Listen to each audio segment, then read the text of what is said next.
Somewhere his wife owned the $800,000 home. Husband pushed out his sick wife and threw a trash bag at her.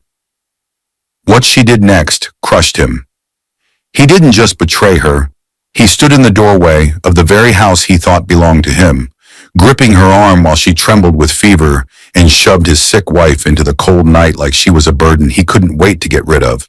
Then, without hesitation, he tossed a trash bag filled with her clothes at her feet, as if that was all she meant to him. That same night, Emily Carter, weak, coughing, barely able to stand, was left shaking on the porch he forced her onto, all while her husband Andrew stood inside scrolling through messages from another woman. Messages that told him to make space, to get rid of the dead weight, to prove he was ready for a new life. He thought he was choosing freedom. He thought the house was his. He thought Emily had nowhere else to go. What he didn't know, what he never bothered to ask, was that the $800,000 home he just kicked her out of had belonged to Emily long before he entered her life. That upstairs, inside a wooden box her parents left her, was the deed with her name printed in bold letters. And later, on a tiny USB drive she tucked beside it, she would store security footage, time-stamped and clear, showing every second of what he did to her. Andrew believed he had all the power. He believed he had won. He believed Emily would break quietly. What he never imagined was this. The woman he threw out while sick had already gathered proof, allies, and legal strength. And what she did next didn't just turn the tables, it crushed everything Andrew built his life on, piece by piece, in broad daylight. Dear viewers, thank you for being here. If you're watching without subscribing, it's like letting Emily's courage fade into the background of her own story. When you click that button, you stand with every person who was underestimated, every partner betrayed, and every quiet soul planning their comeback. Please subscribe now. And in the comments, tell me where you're watching from. The wooden box almost slipped from Emily Carter's hands. For a moment she froze, heart thudding, breath sharp, as if the entire weight of her past was about to crash open onto the floor. Then she steadied herself, fingers tightening around it, with the care one uses when holding something that can't be replaced. The early morning sun warmed the living room, but inside her chest a quiet storm churned. Emily, 32 years old, gentle-eyed and soft-spoken, was used to carrying storms alone. She placed the box on the coffee table and drew in a slow breath. Her home, her parents' home, stood silent around her. The hardwood floors they once polished together still carried faint marks from their old furniture. The fireplace still held the stone her father carved with her initials when she was 10. She had inherited everything at 24, after losing them both only months apart. The house had been fully paid for long before she was born, passed through generations, protected like a family heartbeat. Her father had insisted that the house be more than walls and memories. So years ago, he'd installed a simple security system, discreet cameras at the doors, a small recorder tucked away upstairs. Emily rarely thought about it. It was just another part of the house, humming quietly in the background of her life. And she never told anyone, not fully, not even Andrew. The framed picture in her hand trembled slightly. It was a photo of her parents taken on the front porch, laughing, holding cups of lemonade. She lifted it toward the wall, adjusting it with both hands, wanting it perfectly straight. Her mother used to say, "If something matters, you honor it, even the little things." Emily lived by that, even when no one noticed, especially when no one noticed. She stepped back and studied the picture, her expression softening into something warm and sad at the same time. She knew most people would cling to an $800,000 home like a trophy, brag about it, wave it in people's faces to gain respect. But Emily wasn't built that way. She believed love was shown through action, not assets. She wanted her marriage to Andrew to stand on trust, not on the value of the land it sat on. So she kept the ownership quiet. She kept the deed locked inside the wooden box her father carved for her and sealed on her 21st birthday. A box he told her she would open only when she truly needed strength. Her thumb brushed the lid, lingering over the grain. Inside lay her past, her security, her proof. Beneath the folded documents rested a slim USB drive her father once used to back up important files from the security system. a small, ordinary object that had quietly sat there for years, waiting. Emily barely remembered the last time she touched it. To her, it was just another reminder of how carefully her parents planned for her future. But she rarely touched any of it. She didn't want it to define her life. She wanted love to do that, even when that belief made her blind. Emily exhaled and reached for the small brass key on the table. Her hand hovered, unsure, as if the simple act of locking the box shut again carried a weight far heavier than the box itself. A moment of hesitation flickered in her eyes, something deep inside warning her she might soon need what was inside. She brushed the thought away. Not today, she told herself. Not yet. With a soft click, she turned the key. A footstep sounded behind her. Andrew Carter, 35, her husband of 4 years, strolled into the living room wearing his usual half-awake expression, tall, charismatic, the kind of man who knew how to charm people with easy smiles. Yet lately his smiles rarely reached his eyes. He wasn't cruel, not openly, but he carried a simmering frustration beneath the surface, something restless, something hungry for a life he believed he deserved, but hadn't earned. Andrew had moved into this house after they married. He never signed a mortgage, there wasn't one, but he'd always spoken about their place as if paperwork didn't matter. Over time, Emily let him. It felt kinder than correcting him. Emily knew he struggled with financial pressures. His job in sales was unstable. Commissions up 1 month, down the next. She carried most of the household cost, quietly covering bills he forgot about, loans he didn't want to face, repairs he promised to handle later. She never complained.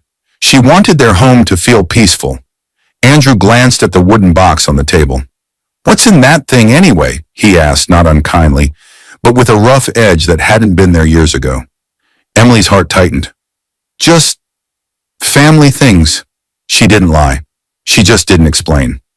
He shrugged, uninterested, already distracted by his phone buzzing. He didn't notice her stiffen. He didn't notice her step slightly in front of the box, almost shielding it. He didn't notice how her hand shook when she lifted it away. "Whatever," he said, tapping out a message. "I'll be in the kitchen. Got a few things to sort before work." He walked off. His phone lit up again. Emily stared after him for a long moment. A strange tug twisted in her stomach, an uneasiness she couldn't name. She had always trusted easily, given freely, loved without measuring. But something was changing. She could feel it, even if she couldn't see it yet. Her gaze drifted back to the box. The things inside it had saved her once, when she was a grieving 24-year-old with nowhere else to turn. They might have to save her again. She touched the lid one more time, fingertips gentle, almost trembling. And in the quiet of the room, with warm sunlight framing her silhouette, a soft voice rose inside her. A warning she didn't yet understand. She would need the truth hidden in that box sooner than she thought. The kitchen fell silent the moment Andrew slammed the refrigerator shut. The sharp thud cut through the house like a warning, rattling the glasses on the counter and making Emily stop halfway through the doorway. His frustration was loud, even though he hadn't spoken a single word yet. Evening light spilled across the kitchen table, bathing everything in a warm glow that didn't match the tension in the air. Andrew Carter, 35, leaned against the counter with his phone in hand, jaw tight. His polished charm, the smooth smile he used around friends and coworkers, was nowhere to be found. Instead, he wore the restless look of a man who felt cheated by life. He'd just come home from another long day at the office, another meeting where promotions went to someone else, another paycheck that didn't match the lifestyle he pictured in his head. When he noticed Emily, he quickly flipped his phone face down on the table. "Hey," he said, voice softening just enough to sound normal. But Emily had already seen the slight tremor in his fingers. Something was stirring inside him, something dark and impatient. She moved into the room, still feeling the weight of the wooden box she'd locked just hours earlier. Her voice was gentle. "Everything okay?" Andrew gave a laugh that carried no humor. "Just tired, everything feels heavy lately." Emily stepped closer. At 32, her eyes held a quiet strength, the kind that made people feel safe. She had always believed that calm conversations could solve almost anything, and she still wanted to believe that, especially now, with Andrew acting more distant every week. "What happened?" she asked. He pushed a hand through his hair. Bills, work, you know how it is. He tapped the table, impatient. Sometimes I wish we didn't have to worry about money. This house, it's old, Em, expensive to maintain. If it wasn't such a burden, maybe we could breathe a little. Her heart tightened. There it was again, the same line he had repeated for months. The house is too expensive. The house costs too much. The house is holding us back. Emily heard the familiar refrain, but she also knew the truth. There was no mortgage payment strangling them every month. The real weight came from Andrew's credit card debt, his car loan, the gadgets he liked to buy to feel successful. The house required taxes, repairs, utilities, normal things, but she covered most of those quietly. Andrew spoke like he owned it as much as she did, but he didn't. She had inherited it long before meeting him, paid in full, no bank involved, and still she let him believe they were in it together because she wanted him to feel equal. She wanted their marriage to stand on love, not financial advantage. Yet every time he complained about the house, Emily felt a crack open inside her, a quiet echo reminding her that he didn't really see what she carried or what she sacrificed. Andrew sat at the table and exhaled hard. I work so hard, Em. I've been stuck in the same position for years. Meanwhile, everyone else I know is moving forward. People with less talent than me are getting promotions, buying new houses. His voice sharpened. Sometimes I feel like I deserve more, like life owes me something. Emily paused at that. It wasn't the first time he said it, but tonight the words hit differently. He wasn't just frustrated, he felt entitled. It was the kind of belief that made people dangerous without even meaning to be. She took a seat across from him. We're doing the best we can, she said softly, and we have a home.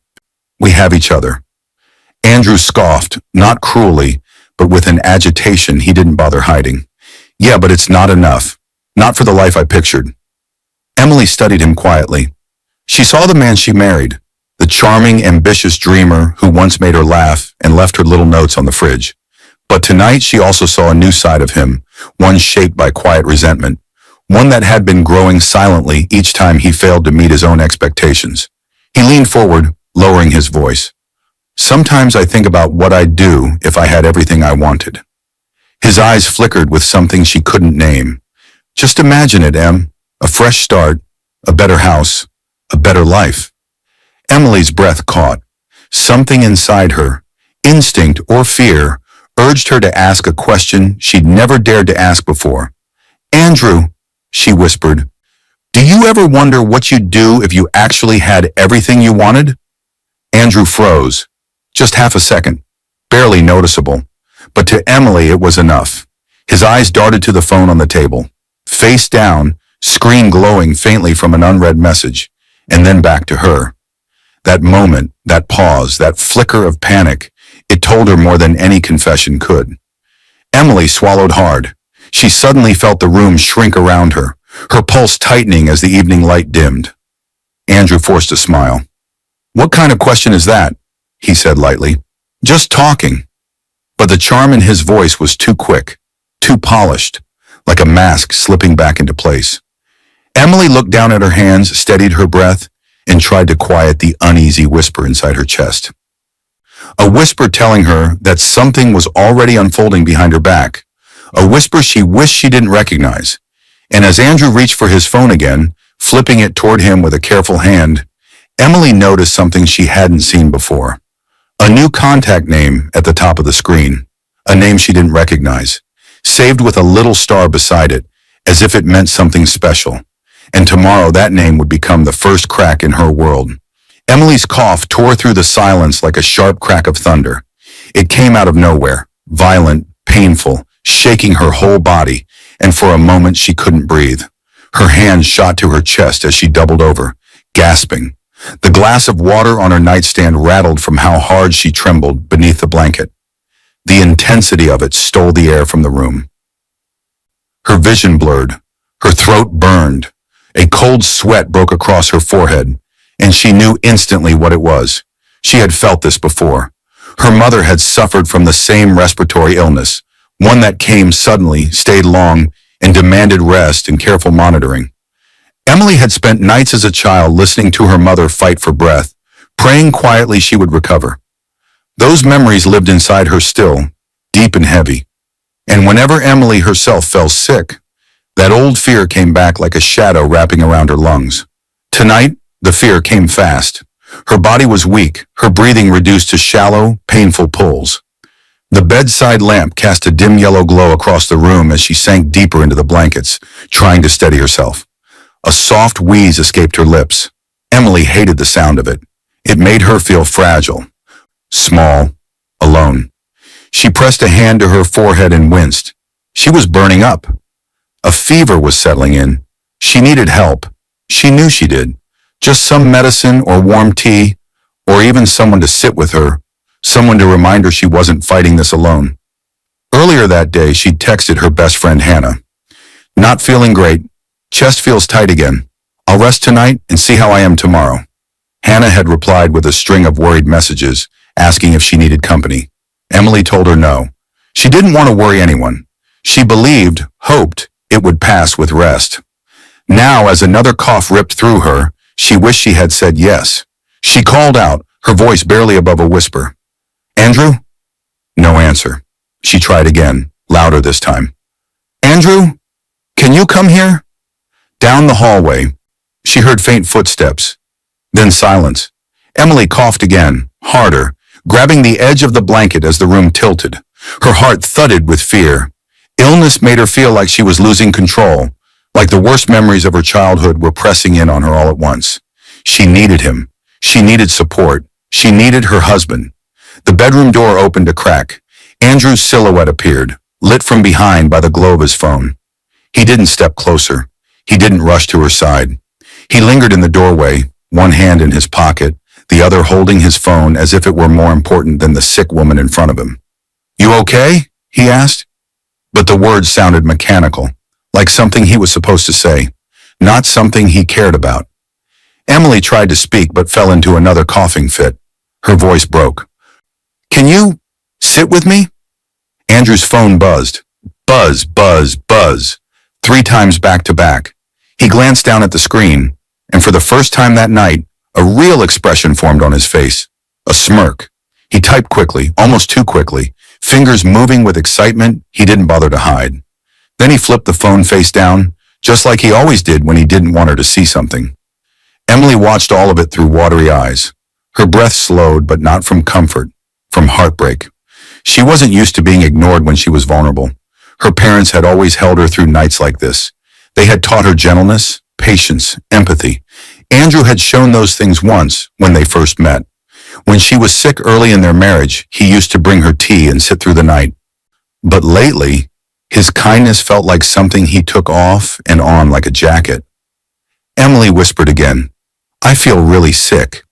Andrew finally walked inside, but he didn't touch her, didn't check her temperature, didn't sit down. He stood near the edge of the bed, shifting his weight like he had somewhere else to be. Just get some rest, he said. You'll be fine. Probably just a flare-up. Another buzz, then another, then another. He lifted the phone slightly and peeked. His smirk returned. Emily's heart squeezed at the sight, not from jealousy, but from the quiet, painful awareness that she was slowly losing the person she thought she had built a life with.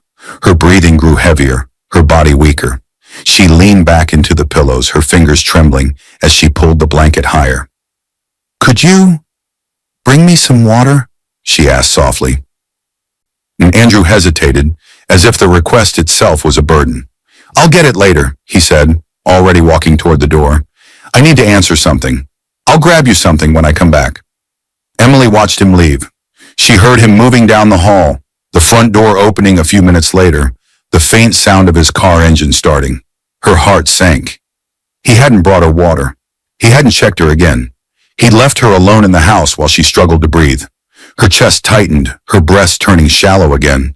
A wave of exhaustion rolled over her, mixing with fear, sadness, and something she didn't want to name yet.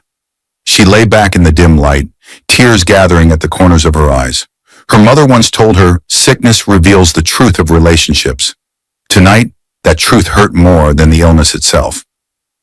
And Emily closed her eyes, fighting the heaviness dragging her downward. Unaware that tomorrow her sickness would become the excuse Andrew used to make a decision that would shatter everything she trusted. And the next message he answered wouldn't be from work. It would be from her. The moment Andrew shut his car door, his phone lit up with an incoming call. And the vibration was so forceful, it almost jumped out of his hand. He grabbed it quickly, breath tight, pulse racing. Vanessa. The same name that had appeared at the top of his screen at dinner. The same contact he'd saved with a star. Her name alone hit him with intensity, like a spark igniting everything tense inside him. He answered before the second ring. "What took you so long?" Vanessa snapped. Her voice was sharp, cold, and impatient, so different from Emily's soft tone that greeted him every morning. Vanessa always sounded like she was ready for a fight, ready to demand, ready to take. Andrew leaned back in the driver's seat, gripping the steering wheel with one hand. His car was parked in a grocery store lot, lights from the building casting a pale glow across his tense face. He told himself he was just going out to get something for Emily, but he'd driven straight here instead, because that's where his mind had already been all night. "I told you," Andrew muttered. "She wasn't asleep yet." Vanessa scoffed loud enough for him to pull the phone away from his ear. "She's always sick, always whining, always needing you. It's pathetic, Andrew." A flash of guilt flickered across his face, but it vanished as quickly as it came. Vanessa had that effect on him. Her voice, her confidence, her boldness. She made him feel wanted, powerful, admired. She made him feel like the version of himself he wished the world could see. The version he didn't feel like at home. Andrew closed his eyes for a second, remembering how Emily looked earlier. Weak, trembling under the covers, asking him for water. He clenched his jaw. He didn't want to feel guilty. He didn't want to feel anything that made him doubt the choices he'd already started making. "Don't talk about her like that," he said softly, but without conviction. "Why not?" Vanessa shot back. "She slows you down. You're meant for better things. You told me yourself you're tired of feeling stuck." He swallowed hard. Vanessa always knew exactly which words hit his insecurities. And Andrew, who had always believed life cheated him of opportunities, absorbed every syllable. "There are people at work," she continued, lowering her voice now, becoming the Vanessa who lured him 6 months ago at that company event, "who laugh behind your back, you know. They say you'll never move up, that you're wasting your potential in that old house, playing nurse to a woman who drains you." Andrew's hand tightened around the steering wheel. He remembered that night 6 months ago at a work celebration when she flirted with him for the first time. She was bold, confident, dangerous. She told him she saw greatness in him. She slipped him her number, and he didn't delete it. He liked the way it felt. Her attention had wrapped around him like a warm rope. Vanessa sighed into the phone. "Andrew, you know I'm right. You're drowning where you are. And that house, her house, keeps pulling you down." He stiffened. "It's our house." "Is it?" she asked slowly, a mocking note sliding into her voice. "Please, she's soft. You're strong. She needs you to survive. You don't need her." Andrew leaned forward, elbows on the steering wheel, breathing heavily. The heat from the phone warmed his cheek, but it wasn't comforting. It felt like pressure, mounting, pushing, suffocating. "And I want you to have more," Vanessa continued. "I want to build a life with you, but I can't do that until you make space." Her words settled like stones in his chest. "Make space?" "Vanessa," he whispered, rubbing his forehead. "It's not that simple. We've got stuff, bills, the house. It's not like I can just walk away." "It is," she said firmly. "You keep saying you want a better life. Then start acting like it." He closed his eyes again, a storm swirling behind them. Vanessa lowered her voice even more. "If you loved me, Andrew, you'd stop living in her house." His heart slammed hard against his ribs. Her house. The words were sharp, cutting straight through him. Vanessa didn't know the truth, that the house wasn't shared, wasn't half his, wasn't something he had any legal claim to. She didn't know Emily inherited it long before he came into her life. And if Andrew was being honest, part of him didn't want her to know. Because admitting the house wasn't his would make him feel small again, powerless, dependent, everything he hated feeling. Vanessa's voice sliced through the silence. "Andrew, are you there?" He swallowed, throat dry. "Yeah. Good." She exhaled sharply. Then do what needs to be done. I'm not waiting forever. Andrew stared through the windshield at nothing, his reflection staring back at him like a stranger. His face was flushed, tense, conflicted. He knew Vanessa's demands were dangerous, selfish, manipulative. But her voice whispered to every insecure, greedy, frustrated part of him. Every part that wanted Emily's quiet world to stop holding him down. Andrew, Vanessa said softly, prove to me you're serious. His hand shook, and in the dim lot, with his phone glowing in his palm, a decision began to form.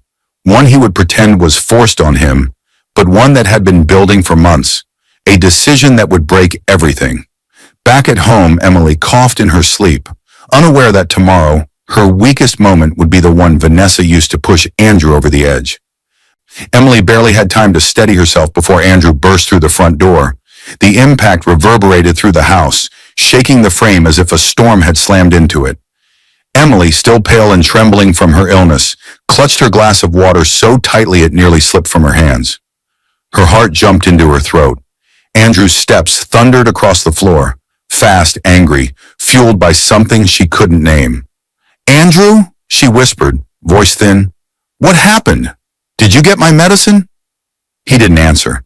He didn't even look at her. He stormed through the living room with a kind of rage she had never seen in him. His face was flushed with frustration, his breathing sharp, his fists clenching and unclenching like he had spent the entire drive trying to hold himself together and lost. Emily took a shaky step forward.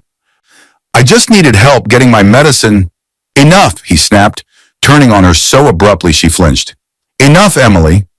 The harsh hallway light poured over them, making her look even smaller, her skin pale and damp from fever. She was still in her sleep shirt and thin leggings, socks barely gripping the floor. She tried to hold the glass steady, but her fingers trembled so badly the water rippled. I'm sick, she whispered. You're always sick, Andrew's voice exploded, echoing off the walls. Always weak, always needing something. I can't do this anymore. She blinked at him, confused, hurt, trying to understand how a simple request for help could ignite such fury. Her chest tightened painfully and a cough tore through her body. She bent forward, wincing, barely able to catch her breath, but Andrew didn't move toward her. He didn't steady her. He didn't comfort her. He stood there, breathing hard, replaying Vanessa's words in his mind. If you loved me, you'd stop living in her house. Make space. She holds you down. She keeps you stuck. Pressure, threat, ultimatum. Vanessa had made it clear, if he didn't act now, she was gone. And Andrew, terrified of losing the only person who fed his ego and made him feel powerful, convinced himself there was no time left to think. Tonight had to be the night he proved his loyalty to Vanessa. Andrew, Emily whispered between coughs, why are you acting like this? He ignored the softness in her voice, ignored the fear in her eyes, ignored the years she supported him silently. Instead, he saw her the way Vanessa had painted her, an obstacle, a weight, a reminder of his own failures. I'm done, he said. I'm tired of this. Tired of you. Her breath hitched, more from pain than shock. He grabbed her arm, his grip rough, forceful. She gasped as cold panic shot through her body. Andrew, stop, please. She coughed again, her whole frame shaking, but he dragged her toward the front door. You need to leave, he said through clenched teeth. I can't take this anymore. I can't stay stuck here with you like this. Her feet struggled to keep up, her legs weak from fever. She felt like she was floating, her mind spinning from fear and illness. Please, she cried. I can't even stand properly. Just sit with me. For a minute. We can call a doctor. He yanked the door open. Cold night air rushed in, slapping her face and making her cough even harder. Her body jerked as another wave of pain hit her chest. Andrew, please, she begged, tears forming. Don't do this. But he didn't soften. He didn't hesitate. Before waking her fully earlier, he'd already gone into the bedroom closet, taking handfuls of her clothes and stuffing them into a trash bag. Shoes, sweaters, whatever his hands landed on. He'd done it quickly, his mind set on one goal, clear space. Now he grabbed that same trash bag, already packed, and tossed it at her feet. Clothes spilled out across the porch. Take your stuff and go, he said, voice icy. I'm done. Emily stared at the bag, realization hitting her like a blow. He planned this. Before she even asked for help, before he ever looked at how sick she really was tonight, he had been preparing to throw her out. Another cough shook her entire body, and she collapsed to her knees, clutching the railing for support. Tears streamed down her cheeks, mixing with sweat from her fever. Andrew, she whispered, voice breaking. I don't understand. I don't care anymore, he said flatly. Her heart fractured at the words. He stepped back inside and, with one last look that wasn't really a look at all, slammed the door shut in her face. The echo rang through her bones. On the other side, she heard the deadbolt slide. The same lock that once made her feel safe now sealed her out of her own home. She curled forward, trembling violently, her breath shallow and ragged. She didn't even have the strength to stand. Her limbs felt numb, her vision blurred, the world spinning in painful swirls. Her phone sat on the entryway table inside, where she'd left it earlier to charge. Only a few feet away, but completely out of reach. The porch felt colder by the second. And then, quiet. A heavy, suffocating quiet. Emily lifted her eyes toward the upstairs window, toward the warm glow coming from her bedroom, toward the wooden box sitting safely inside. The box she had closed that morning, the box holding the deed, the box that held the only power she never used against him. A faint light flickered inside the window, reflecting off the metal keyhole of the wooden box. Almost like the box itself was waiting, watching, holding a truth he had no idea existed. Emily's breath trembled as she stared at that distant glow. Somewhere deep in her fevered chest, a whisper formed. One day soon, he will regret not knowing what's inside. Emily woke with a gasp. Her whole body jerked upright as if she were still on the cold porch, still kneeling in the dark, still hearing the echo of the slam that pushed her out of her own home. Panic surged through her chest, sharp, breathless, disorienting. But then her surroundings came into focus. Soft lamplight, warm blankets, a cup of tea and a box of tissues beside her bed, an inhaler and a small bottle of prescribed pills on the nightstand. She wasn't home. She was in Hannah's guest room. Hannah Mitchell, 33, fiercely loyal, the one friend who always showed up when life hit hardest, sat in a chair beside the bed, watching Emily with worried eyes. You scared me, Hannah said gently. You were shaking in your sleep. Emily pressed a hand to her forehead, trying to calm her breathing. Her voice came out weak. How did I get here? Hannah's jaw tightened, a shadow crossing her face. You don't remember? Emily closed her eyes, trying to piece together the last clear moment.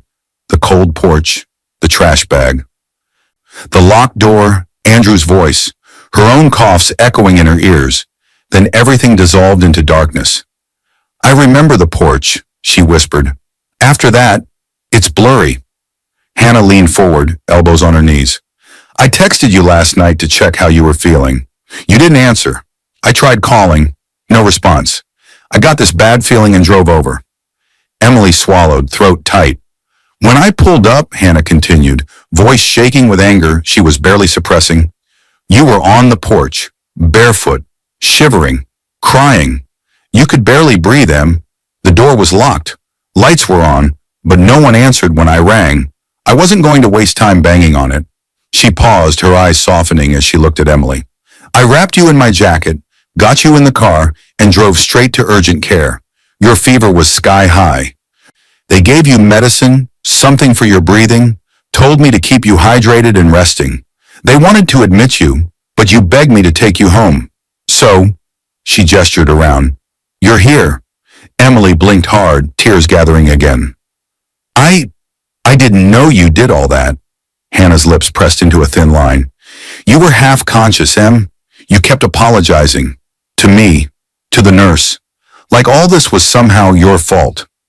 Silence settled for a moment, thick and painful. Emily stared at the blanket, fingers tracing its edge. Thank you, she whispered. Hannah shook her head. You don't thank someone for saving you from a man who threw you out while you were sick. Emily flinched at the words. Hannah softened her tone, reaching out to adjust Emily's pillow. How long has it been like this? Emily looked down at her hands, small, shaking, tired. Not always, she said quietly. He wasn't always this cruel. I kept hoping he would change, that he'd see me again.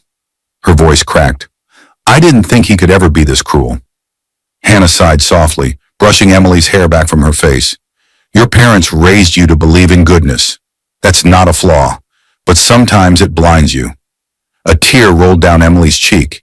Then Hannah said the words that reached deeper than any comfort or sympathy could. Your parents made you promise to protect what they left you. Do you remember? Emily closed her eyes. Yes, she remembered. A flash of memory took over, bright, sharp, vivid. She was 24, sitting in an office beside her lawyer. Her father, frail but still with a spark in his eyes, leaned forward and placed a folder in her hands. This house, he'd said, voice steady even with illness, is our legacy. You guard it, Emily. You keep it safe, and you never let anyone take it from you. Her mother had squeezed her hand and added softly, one day you might share your life with someone, but never give away your only anchor. Keep it in your name. Always. Emily remembered signing the documents, the pen shaking in her hand, her heart heavy with loss and responsibility. Her parents had trusted her, and she had kept their secret. She opened her eyes and looked at Hannah. Andrew thinks the house belongs to both of us, she murmured. He moved in after we married and started calling it our house. He never asked how I got it. I never corrected him. I just wanted to start fresh with love. Hannah nodded, her expression turning firm. Well, now it's time to start fresh with truth. And strength. Emily sat up a little straighter, her fever easing, her breathing steadier. Something inside her, something that had been crushed under years of gentleness, began to rise again. A flicker of resolve, a quiet growing clarity. You can't go back there like nothing happened, Hannah continued. Not after what he did. You need to know exactly who you're standing against, and you can't plan your next move until you face the very thing your parents left you. Emily frowned slightly. What do you mean? Hannah held her gaze. Her voice dropped to a whisper filled with purpose. Emily, it's time you open the box. Emily's breath caught. The wooden box. The last connection to her parents. The one that held the deed. The one she locked the very morning he threw her out. The one still sitting inside the home he just tried to erase her from. I can't even reach it, Emily said softly. It's in the living room. And he's there. Not all the time, Hannah replied. You gave me a spare key years ago, remember? Just in case you ever locked yourself out. She paused. It's still in my kitchen drawer. Emily stared at her, realization dawning. Hannah added quietly, when you're strong enough to sit up for a bit, we'll go. We'll get the box. Your documents, your phone, whatever you need, in and out. No conversation, no warning. Emily swallowed. And the bag from the porch? She whispered. Hannah's eyes hardened. Already in my trunk, she said. I grabbed it when I carried you to the car. Emily stared ahead, heart trembling with fear and something new, anticipation. And in the quiet of Hannah's guest room, Emily finally understood. The box wasn't just her past. It was the key to everything that would come next. The wooden box hit the dining table with a force that startled even Emily. The sound echoed through Hannah's home, sharp, final, decisive, so unlike the quiet, gentle way Emily usually moved. Her hands, once trembling from fear and illness, now pushed the lid open with a determination that seemed to rise straight from the core of her hurt. Hannah stood beside her, arms crossed, protective and steady. On a nearby chair sat Emily's recovered phone and a folded pile of documents they'd grabbed from a small home file cabinet. They had driven to the house that afternoon while Andrew was at work. Hannah used the spare key, slipped them through the front door, and moved quickly. Emily had gone straight to the coffee table for the wooden box, her breathing shallow but controlled. Hannah had swept up her phone from the entryway table, unplugging it from the charger, then grabbed a few essential papers in the black trash bag from the corner of the porch. They didn't touch anything else. No messages, no notes, no confrontations. Now, safely back at Hannah's, they were ready to see what Emily had been avoiding for years. Take your time, Hannah whispered, though both of them knew time had already run out. Inside the box lay everything Emily had tried to keep buried for the sake of peace. The house deed, crisp and official, old letters from her parents filled with warmth and warnings, a business card from her family lawyer, tucked away years ago, and a slim USB drive. One Andrew never noticed because he never cared enough to ask. Emily reached for the deed first. Her fingers brushed over her name printed at the top, the ownership date, the signature of her lawyer. The ink felt heavier now, fuller. It didn't just represent a house, it represented her parents' trust, her own independence, her identity before she tried to blend herself into someone else's life. She swallowed hard. "I should have looked at this sooner," she murmured. Hannah placed a hand on her shoulder. "You weren't ready. You hoped Andrew loved you more than anything else. There's no shame in that." Emily blinked back the sting in her eyes. She didn't want to cry anymore. Not from fear, not from betrayal. She forced a deep breath and reached for the USB drive. "We need to see what's on this," she said. Hannah nodded. She brought her laptop to the table, set it down, and together they connected the drive. The screen lit up, showing folders Emily hadn't opened in years. Security software, backups, time-stamped clips from the front door camera her father had installed. Emily had forgotten that her father had set the system to automatically back up key footage onto the drive once a month. She'd never needed to look until now. Hannah opened the security program and Emily clicked on the most recent files. Footage filled the screen. Her own front porch, her pale body kneeling, Andrew's hands shoving her out, the trash bag landing beside her, her collapsing, coughing, begging, the door slamming. There was no sound, but the images were enough. Emily's breath hitched violently. She reached a hand to her chest as if she could hold her heart together with her palm alone. Seeing it from the outside, seeing herself so weak, seeing Andrew so cold, felt like living the tragedy all over again. Hannah clenched her jaw. "He did this to you," she said quietly, "and now you have proof." Emily nodded slowly, eyes fixed on the screen. Proof. Proof she never wanted. Proof she never asked for. Proof she now desperately needed. Hannah clicked export, and together they saved the key clips onto the USB drive in a new folder labeled with the date. Concrete. Organized, undeniable. "Next," Hannah said softly, "we check your messages." Emily handed over her phone with shaky fingers, and Hannah connected it to the laptop. Text logs appeared instantly. Hannah clicked through, searching for the hours leading up to the night of the betrayal. There it was. Emily's messages to Andrew. "Can you come home? I can't breathe well. Please, I need help." Messages that went unanswered. But Andrew's own phone, caught in the reflection of the footage, had buzzed nonstop. Hannah opened the synced screenshots Emily had saved months ago when she'd first felt something was off, back when she didn't yet know what she was looking at. Conversations, notifications, a familiar contact name. Vanessa. Hannah pulled up a more recent backup from Emily's cloud, showing a few screenshots taken when Emily accidentally glimpsed his lock screen in the past weeks. The same name, the same star beside it. Together, they saw Vanessa's messages that night, synced from Andrew's earlier cloud link Emily once helped him set up and never thought about again. "Are you doing it? She's dead weight. Make space. Stop living in her house. If you want me, prove it." Emily felt something inside her grow still. Very still. It wasn't shock. It wasn't panic. It wasn't even heartbreak. It was clarity. The kind that arrives when a person finally sees everything they ignored, everything they forgave, everything they tried to explain away. Emily sat straighter. Her breathing steadied. Her hands, once trembling, rested flat and firm against the table. "Are you ready?" Hannah asked softly. Emily reached for the business card in the box. Her lawyer's name, Robert Lane, looked back at her.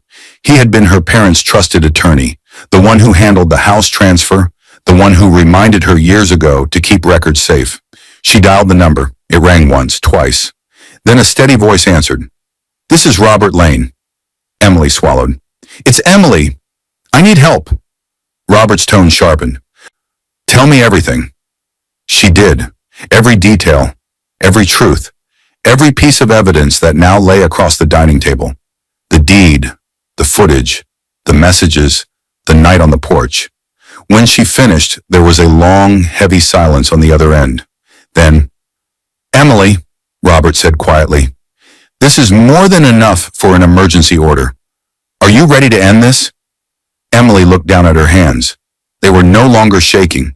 Her voice was calm, steady, transformed. "Yes," she whispered, "I am." And far away in the house he thought he owned, Andrew was about to feel the first shift in the ground beneath him, a shift he would never see coming. 3 days later, Andrew yanked open the front door so hard it slammed against the wall. He stepped outside wearing nothing but boxers in frustration. Clutching a steaming mug of coffee, he nearly sloshed onto his chest. His hair was messy, his eyes half open, his face twisted in irritation. Someone had been pounding on the door like the place was on fire. "What?" he barked. But the moment he saw who stood on the porch, the sound died in his throat. An officer, a process server, and Emily, standing tall, steady, and silent. At her side stood a suited man, calm and composed. Robert Lane, her family lawyer. For a split second, Andrew forgot how to breathe. What is this?" he muttered, tightening his grip on his coffee. Before he could take a step back, the officer raised a sealed envelope. "Are you Andrew Carter?" Andrew blinked, confused. "Yeah." The officer handed him papers. "This is a temporary protective order and an emergency order granting your wife exclusive possession of this property." Andrew stared at the documents like they were written in a language he didn't understand. "Exclusive what? This is my house. You can't just..." Before the officer could answer, the process server stepped forward. "Andrew Carter?" "I already said yes," Andrew snapped. "You've been served," the server replied, handing him another stack, thicker, heavier. Divorce papers, summons for a full hearing, details of the evidence attached. Andrew staggered back a step. His coffee mug slipped from his hand and shattered on the porch, hot liquid splashing over his toes. He didn't even feel the burn. His eyes shot to Emily. "What is this?" he demanded, voice cracking. Emily didn't blink. Robert Lane adjusted his glasses and stepped forward. "Mr. Carter, you are hereby notified that the property you are standing on belongs solely to my client, Emily Carter. The title is in her name alone. Based on your actions and the evidence submitted, a judge has granted her temporary exclusive occupancy. You are ordered to vacate the property within 48 hours. Andrew laughed, loud, shaky, desperate. "This is ridiculous. We both live here. It's our house." Robert shook his head slowly. "No, sir. Legally, it never was." He pulled a copy of the deed from his folder and held it up briefly. Andrew's eyes caught his wife's name, hers alone. Emily looked at Andrew, her face calm, too calm. A kind of calm that comes after the breaking, a silence sharp enough to cut. Andrew's jaw dropped. "Emily, you never told me you owned the house." She held his gaze. "You never asked."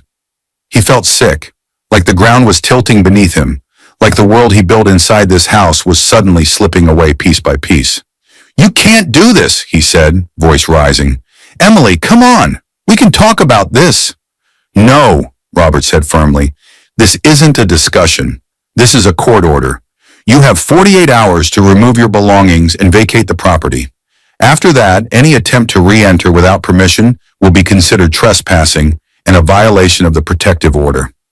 Andrew's face reddened. "You're kicking me out? Over one argument? You're overreacting." "One argument?" Robert repeated, raising a brow. Emily reached into her folder and handed Robert the USB drive. "I have footage," she said softly, "of everything." Andrew froze. Footage. His face drained of color. The officer exchanged a glance with the lawyer. Robert continued, voice clear and sharp. "Security footage from the front porch showing you physically forcing your wife outside while she was visibly ill, discarding her belongings in a trash bag, and locking her out. We also submitted her medical report from that night, as well as records of your communications with another woman, Vanessa, and your failure to respond when your wife texted for help." Andrew's breath came faster, bordering on a panic. "You went through my phone?" he shouted. "That's illegal. You can't just..." "You synced your own accounts to shared devices, Mr. Carter," Robert replied coolly. But that's for the judge to address, not for this doorstep. Andrew looked between them, panic rising like a tide. This is crazy, Emily. I was stressed. I wasn't thinking. You were sick. I didn't know what to do. You knew, Emily said quietly. You just didn't care. He flinched. Her voice wasn't loud. It wasn't angry. It was something worse. It was done. He took a step toward her. Emily, please, let me explain. Robert moved between them instantly. Sir, do not approach my client. Any attempt to contact her directly will be considered a violation of the protective order. You will have the opportunity to explain yourself in court. Andrew threw up his hands. Emily, please listen to me. Emily's expression remained unchanged. The softness he once took for granted was gone. Her eyes were steady, cold, unshakable. Explain it to the judge, she said. Her words fell like a gavel. Andrew stood frozen on the porch, papers slipping from his grasp, scattering across the ground like broken pieces of the life he never appreciated. His breath came fast, shallow, wild. Emily turned without another glance and walked toward Hannah's waiting car. Andrew's voice cracked behind her. Emily, don't leave! Don't do this!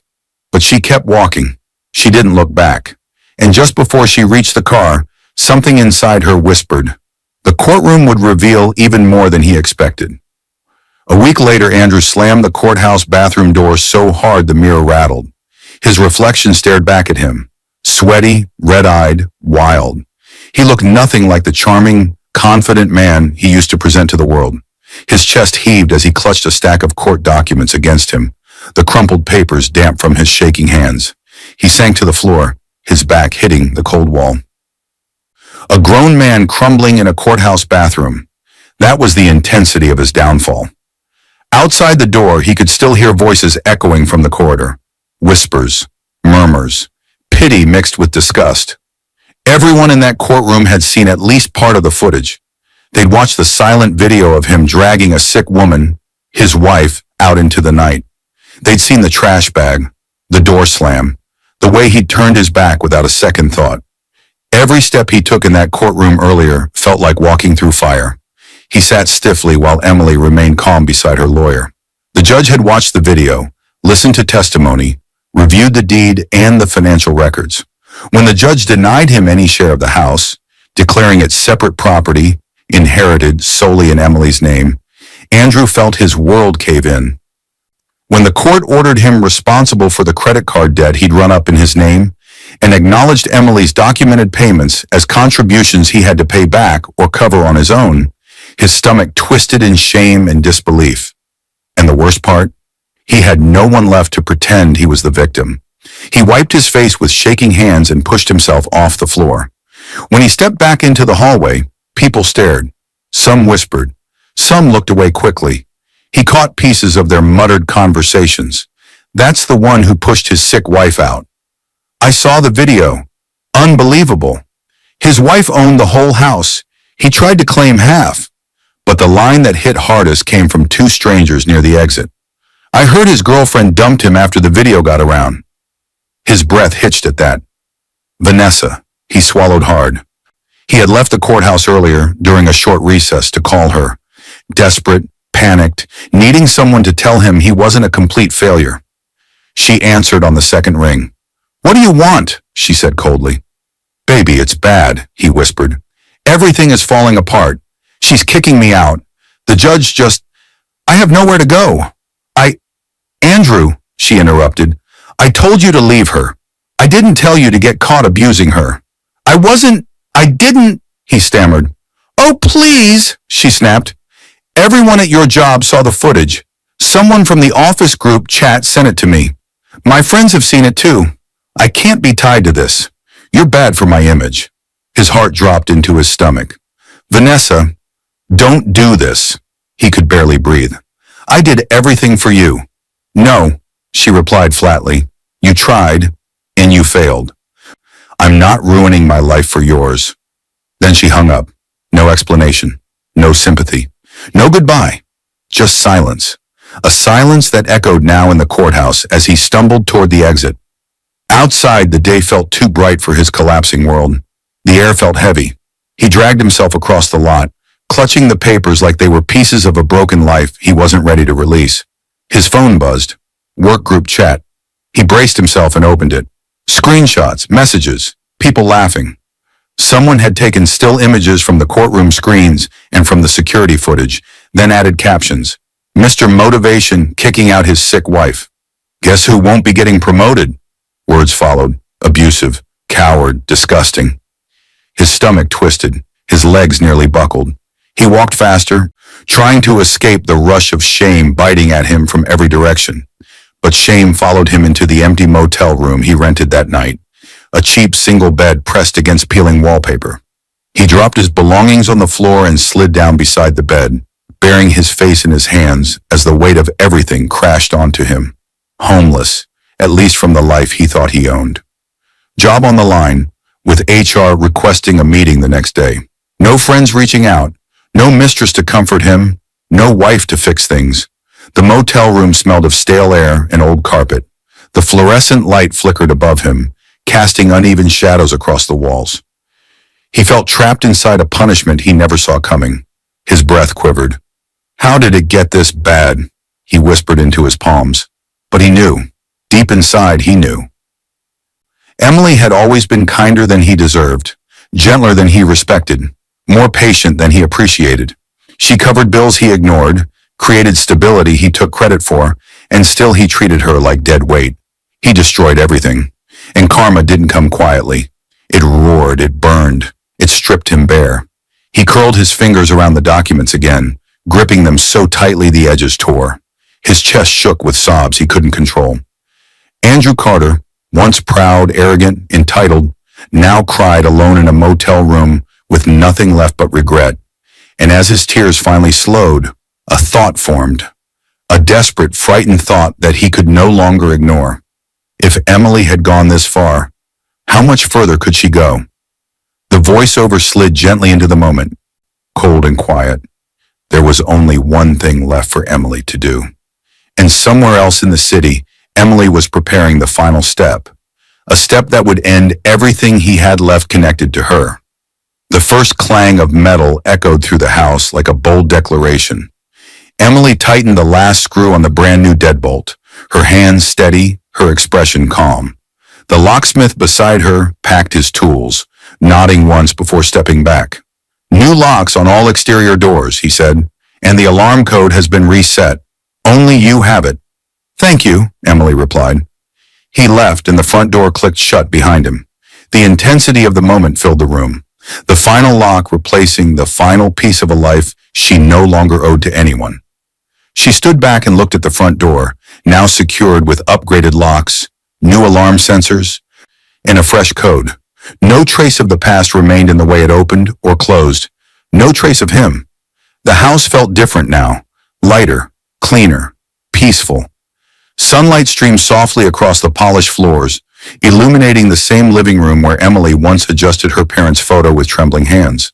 The same room where quiet devotion lived. The same room where she once believed love alone could hold a marriage together. She walked to the center of the room and sat in the exact spot where she had stood that morning with the wooden box, afraid to open it. Her posture was straight now, her breathing calm. Except now there was no hidden tension beneath her ribs. No fear, no anxiety, only a quiet certainty that she had reclaimed every part of her life. Emily scanned the room with new eyes. Andrew's expensive gadgets, gone. His designer clothes and shoes, bagged and donated, his limited edition watch collection, passed to charity auctions through a local organization, his gaming consoles and electronics, given to children's homes and youth centers that actually needed them. Anything with his name on it had left the house, this time not forced, not thrown, not cruelly tossed like the trash bag he assaulted her with. This time, she was the one who decided what stayed and what went. She walked toward the dining table, where a single black trash bag sat, the same one Andrew had thrown at her feet, the same one she knelt beside on the porch, coughing, begging, breaking. Hannah had washed and folded the clothes inside, but Emily had asked her to leave the bag itself untouched. Emily touched the bag gently, not with sadness, but with understanding. This, she whispered, was the last moment you ever had power over me." She picked up the bag and stepped outside. The air was cool, but not cold. Her steps were steady as she placed the bag carefully in the back seat of her car. This was her final symbolic act. Not revenge, not cruelty. Closure. She drove to the courthouse where Andrew had fallen apart just days before. She parked, stepped out, and carried the bag to the front steps. Emily set it down, straightened the tag she had attached to it, and whispered the only words she needed. "Return to sender." On the tag, in simple, neat handwriting, were the words, "For Andrew, everything you tried to throw away." She didn't wait for anyone to see. She didn't need an audience. This wasn't a spectacle. This was healing. When she returned home, the house greeted her like a place reborn. She walked inside, closed the door behind her, and went to the wooden box resting on the coffee table. The same wooden box she had locked the morning before everything changed. The same one that had fueled her courage in court. Emily ran her fingers across the grain. Soft, warm, familiar. She lifted the lid one last time. Inside lay the deed, her parents' letters, the USB drive holding the exported footage, the business card that started it all, pieces of her strength, pieces of her past, pieces of the journey she had walked alone for far too long. She picked up the deed and pressed it gently to her heart, honoring everything her parents had taught her. Then she placed it back and closed the lid slowly, deliberately, with the finality of someone sealing a chapter that would never open again. A soft voice rose in the background, her own inner voice, wiser, stronger, transformed. "Some people learn your worth when you stop giving them access to it." Emily locked the wooden box. For the last time, she put the key on the mantel beside her parents' picture, letting it shine under the warm light. Then she stood in the center of her renewed home, letting peace settle over her like a blanket. Her life was hers again, her voice, her choices, her future. But just as the quiet wrapped around her, a soft thought surfaced, a hint of one final thread left unpulled. The voiceover whispered, gentle yet deliberate, there was only one thing left for Emily to do. Not for Andrew, for herself, to live. The screen held for a beat, inviting curiosity, a breath of silence, a hint of possibility. Then the final closing message. I hope you enjoyed watching it as much as I enjoyed creating it. Like, share, and comment on the lessons you've learned. Let me know where you're watching from in the comments below. See you in my next video. Unaware his wife was the secret majority shareholder of his company, husband demoted her at work and promoted his mistress. What happened at the board meeting crushed them both. He didn't just change her job title. One company-wide email changed the leadership chart. Lauren Carter's name dropped beneath people she used to manage, while a new woman's title appeared above hers. That morning, in a bright glass office, the team realignment, effective immediately email hit every screen. Lauren stood in the hallway, staring at the chart on her phone as Jenna Hayes' promotion to senior operations lead appeared right where Lauren's influence used to be. Jenna, the same woman Lauren had seen the day before, laughing a little too closely with her husband Daniel through the reflection of a glass wall. Inside the corner office, Daniel smiled and called it strategy. To the staff, he introduced Jenna as part of the future of the company. To Lauren, he said coldly, "You're better suited for support roles. Don't take it personal." Outside that office door, employees avoided her eyes, but everyone had heard the whispers. Their CEO had been spending a lot of time with Jenna after hours. What Daniel never bothered to ask, never cared to really know, was how this company began. How years before he ever signed his first big contract, Lauren sat in a tiny room, working 2 jobs and quietly investing in his little tech idea through a small holding company called LRC Holdings. How she kept meticulous records, backups, and signed agreements locked away in a drawer he never opened, because numbers bored him. How on paper, that quiet holding company now controlled most of Carter's systems, and she was the owner behind it.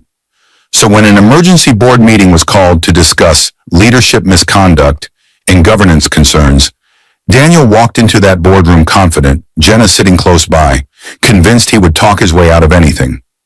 He still believed he was the one in control. He still believed his wife was just support. He had no idea the woman he just humiliated at work was actually the majority shareholder about to decide his future. Dear viewers, thank you for being here. If you watch without subscribing, it's like letting Lauren's story be buried the way her work once was. When you hit that button, you stand with every quiet person who was overlooked, used, and finally heard. Please subscribe now and tell me in the comments where you're watching from. The sound hit first, sharp, sudden, and metallic. A drawer slammed somewhere inside the quiet house, loud enough to make Lauren Carter's heart jump. She froze at her desk, a pen in her hand, and stared toward the dark hallway. For a moment, everything in the room felt tense, almost trembling. Then she exhaled slowly when she realized the noise had come from the air vent shifting. The old system always knocked when it turned off at night. The house settled again, like it always did after 11 p.m. Her pulse eased, and the intensity slowly melted into the soft glow of the desk lamp. The room looked peaceful now. Financial books stacked neatly, charts spread across the wooden surface, sticky notes arranged with precision and care. Numbers, projections, impossibilities surrounded her like familiar friends. This small home office was where she felt most herself. Lauren was 34 years old, soft-spoken, sharp-minded, and patient. People often underestimated her because she never raised her voice. They didn't know she had spent years building herself piece by piece, long before she married Daniel Carter. Daniel, her husband, slept down the hall. He was 36, charming, ambitious, and currently the CEO of a fast-growing tech company, Carter Systems. To outsiders, he looked like the brilliant self-made leader. Only Lauren understood how much foundation she had quietly built beneath him. At work, her title was Director of Finance and Strategy, though most people just called her Lauren from Finance. Daniel was the face of the company. She was the numbers behind the curtain. She looked at him differently than the world did, but not because of resentment. No, because she had loved him once with a deep, honest belief. Back when she was 21, life had been nothing but hard edges. She worked days at a small accounting firm, nights cleaning offices, and used every spare minute to study finance. She remembered coming home after midnight with textbooks under her arm, hands aching, eyes burning, but her spirit refusing to give up. That younger version of herself moved like a ghost inside her memory now. A tired girl with dreams too big for her income, carrying stacks of notes and highlighting formulas between bus rides. During those nights, she discovered something she never expected, an instinct for investing. She began putting small amounts of money into tiny companies with potential. One of them was Daniel's idea back when it was nothing but a risky concept on an online platform. She invested without telling anyone. She had seen family arguments, cousins tearing each other apart over who deserved more. She promised herself she would never let money turn into a weapon, so secrecy became her protection. Instead of investing in her own name, she created a quiet holding company, LRC Holdings, under her maiden initials. On paper, it looked like just another early investor. In reality, it was her. Her investment grew quietly year after year, unnoticed by everyone, including Daniel. She kept every document inside a locked drawer in this very room. Early in their marriage, he jokingly said paperwork made him itch, and he hated dealing with anything that looked like taxes. She smiled back then, never imagining how important that drawer would become. Now, years later, she sat at her desk, flipping through updated financial notes for Carter Systems. Charts glowed on the screen. She traced her finger across a rising graph and whispered, almost like a prayer, "If this company grows, we grow together." It wasn't just a line. It was her heart speaking. She believed in partnership, in building things side by side. She believed in him enough to invest not only her money but her life. She opened a spreadsheet she had built for herself, one she never shared with anyone at work. A single line stood out. LRC Holdings, 52% controlling stake. Her own, quiet, hidden in plain sight. She highlighted the next figure, nodding gently. But as she leaned back, something strange tugged at her attention. Her phone buzzed against the desk. She glanced at the screen. A breaking news alert flashed. Carter Systems stock experiences sudden dip after internal rumors of restructuring. Her body stiffened. Stock dip? Rumors? At this hour? She tapped the article, eyes narrowing with concern. It mentioned unexpected internal changes, possible department realignment, and unconfirmed reports of new leadership roles being announced. Her heartbeat grew uneven. "What internal changes?" she whispered. The house felt colder. Her fingers hovered above her keyboard. She wasn't easily shaken by numbers. She lived in them. But something about this didn't make sense. Not with the steady growth she'd been tracking. Not with the strong quarterly performance. Not with the plans Daniel told her they were preparing as recently as last week. Unless something else was happening. Something he hadn't told her. She stood slowly, her gaze drifting to the far corner of the room. The locked drawer. The place where her original investment documents, ownership percentages, and early company purchase agreements lay hidden. Where the truth of who really owned Carter Systems slept quietly. For the first time in a long time, the drawer seemed heavier. Her phone buzzed again. Another alert. Internal source. New department leadership changes expected tomorrow. Leadership changes? Leaked to the press before being announced internally? Her breath caught. Something tightened inside her chest. Not fear, but a quiet warning. "Something's off," she whispered, and deep down a quiet instinct whispered something even sharper. "Be ready." The room exploded with laughter. Fast, loud, and too eager. Daniel Carter had just finished another one of his sharp jokes during the morning staff meeting, and every employee reacted like it was the funniest thing they had ever heard. Chairs shook. A few people clapped. Someone wiped their eyes as if the joke had been overwhelming. The intensity of the moment hit Lauren the second she stepped inside the conference room. Her chest tightened. The laughter felt off. Not natural, not real. It felt like pressure masquerading as humor, the kind of laughter people used when they feared the person in front of them. As director of finance and strategy, she usually sat close to the front. Today, she slipped along the side wall instead, still shaken from the late-night news alert and the lack of any explanation from Daniel that morning. Daniel stood at the center of the room like he owned the air everyone breathed. Tall, polished, confident, almost too confident. His smile was wide, sharp, and bright, but something about it made her stomach twist. It wasn't warm. It wasn't real. This was not the man she used to study finance next to on their old apartment floor. This was someone harder, colder. The laughter softened as she moved to stand along the side of the room. Her smile appeared, but it didn't reach her eyes, and Daniel didn't even glance her way. She had hardly slept after seeing the stock dip alert hours earlier. She had checked the market again before leaving the house. The price was still lower than usual, chatter online still active. She expected him to mention it in the meeting, to reassure the team, to reassure her. But here he was performing, soaking in the attention like he needed it more than oxygen. He clicked to the next slide in his presentation. "And that," he said proudly, "is why leadership needs to make bold moves. Any questions? Suggestions?" His eyes scanned the room, already knowing no one would challenge him. Lauren lifted her hand gently. The room froze for a second. Daniel's expression flickered, just enough to reveal annoyance, before he forced a smile. "Yes, Lauren?" he asked. She stepped forward slightly. "I think it would be useful to check the latest stock activity.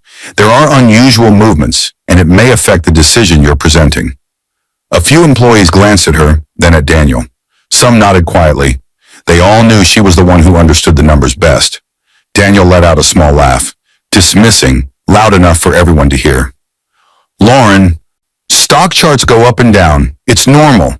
Let's stay focused on real strategy." Her jaw tightened. He didn't even ask what she meant. He knew she didn't panic over normal market noise. Before she could speak again, he moved on. "Next suggestion?" he said, already pointing to another slide. Her hand lowered slowly. The first crack had appeared, and everyone in the room had seen it. The meeting ended with more forced laughter and polite clapping. People rushed out, eager to escape the tension they pretended not to feel. Lauren stayed near the back, watching Daniel pack up his laptop. Every movement he made was rushed, impatient, almost irritated. She approached him carefully. "Daniel, can we talk privately for a moment?" she asked. He didn't look up. "Not now. I have another meeting," he said flatly. "You always have another meeting." His head snapped up then, not angry but defensive. "What's that supposed to mean?" he asked. She swallowed her frustration. It just means I'm concerned. The stock dip, the talk of restructuring, and now this push for bold moves. None of this lines up with what you told me last week. He stiffened. Leave the company matters to me. That sentence hit her like cold water. He used to say our plans. Now it was leave it to me. She studied his face, searching for the reason, the shift, the distance that had crept in like a shadow across their marriage. Before she could speak again, his phone vibrated. A message lit up the screen. Daniel saw it, smirked slightly, and angled the phone away from her so she couldn't read it. Her chest tightened. He never hid his phone from her before. Daniel, what was that? She asked softly. He slipped the phone into his pocket. Nothing you need to worry about, he said. Another crack, a deeper one. He brushed past her, mumbling something about appointments. She watched him walk away, shoulders high, posture sharp, arrogance trailing behind him like a new cologne. Something was changing inside him. She could feel it. She just didn't know the shape yet. As she stepped out of the room, voices drifted from behind a half-open door. Two employees, Mark and Elise, stood close together, whispering. Both were mid-level managers, always careful, always quiet. They didn't know she was near. Mark spoke first. I'm telling you, he's been spending a lot of time with Jenna lately. Elise whispered back. Yeah, way more than normal. And she's been staying late with him. Everyone's noticed. Lauren's hand froze on the doorframe. Her breath caught. Jenna? Her pulse thudded painfully. The name echoed through her mind like a warning bell. Who is Jenna? A cold thought flickered through her mind. Whoever Jenna is, she's involved in whatever's happening next. The sound of sharp, hushed laughter sliced through the hallway like a blade. Lauren froze mid-step. The intensity hit her instantly. Too bright, too flirtatious, too wrong. She stood outside the glass-walled collaboration room on the third floor. The blinds were half open, just enough to show silhouettes and movement inside. She edged closer. Through the reflection on the glass wall, she saw Daniel, her husband, leaning much too close to a woman she recognized only from email signatures and office chatter.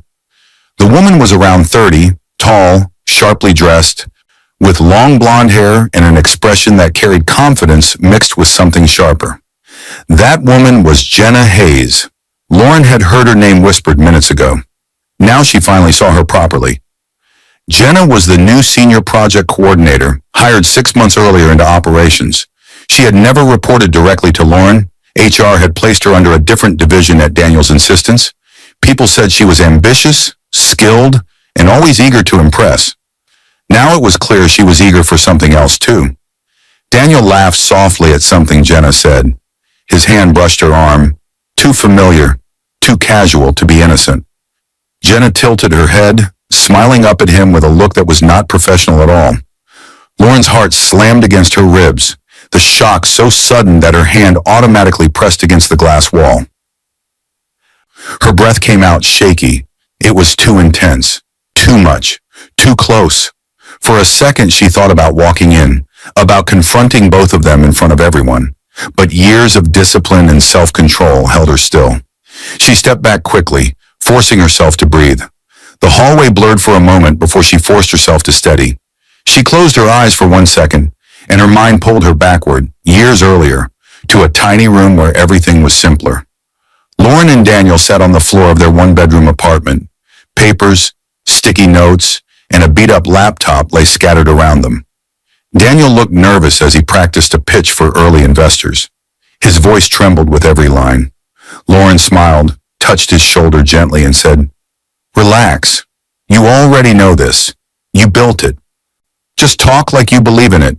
He took a deep breath and tried again. She clapped for him when he nailed it. She cooked cheap noodles afterward because that was all they could afford. She listened to him rant about software bugs and deadlines. She believed in him even when he doubted himself. And she invested in his dream long before it became profitable. The flashback faded. Now standing in the hallway of the successful company she helped him grow, she felt an ache settle deep inside her chest. How quickly he had forgotten all those nights, all those early sacrifices, all those whispered promises of building a life together. Lauren opened her eyes and stared again at the glass wall.